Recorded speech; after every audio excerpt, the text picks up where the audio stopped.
Let's look at how the executive branch actually works.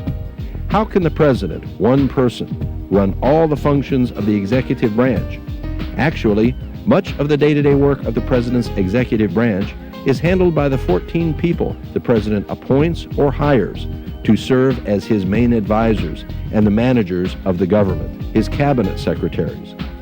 One cabinet secretary is selected to head up each of the various departments of government. These cabinet secretaries, in turn, have under them deputy secretaries, undersecretaries, assistant secretaries, and other. A total staff of 2 million people. Nearly any issue which anyone can think of falls under the responsibility of one of the departments of one of the president's cabinet secretaries. The departments' names tell what they cover in some cases.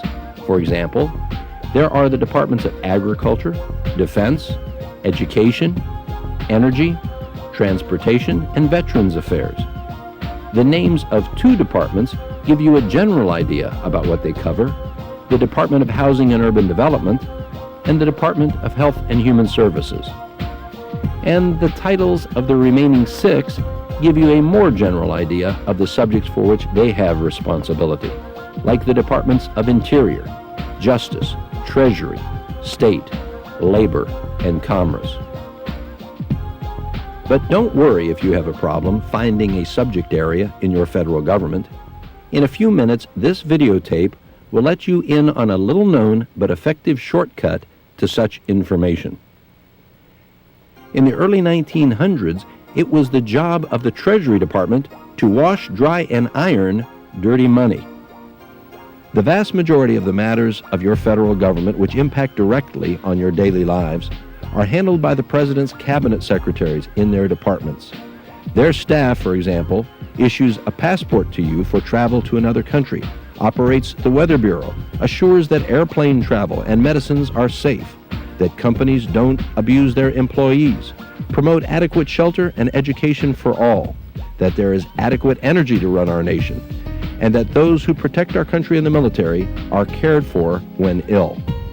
These departments and the President's White House staff, which we will talk about later, make up the essence of what most people think of when they think of our national government's executive branch. In addition to cabinet departments and White House staff, the other segment of the executive branch is called independent agencies. They handle matters which usually don't directly impact on the average person, but usually involve major industries or very specific subjects. Some you have probably heard of, and some not.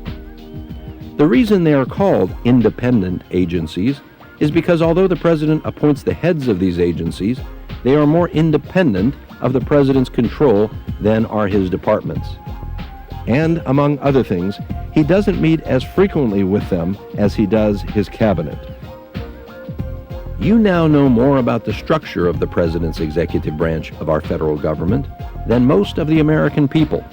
You know, for example, that the President has 14 cabinet secretaries. Each heads a department, which together make up the essence of what we consider to be our federal government, made up of 2 million federal employees. You know that there are independent agencies on which we have touched.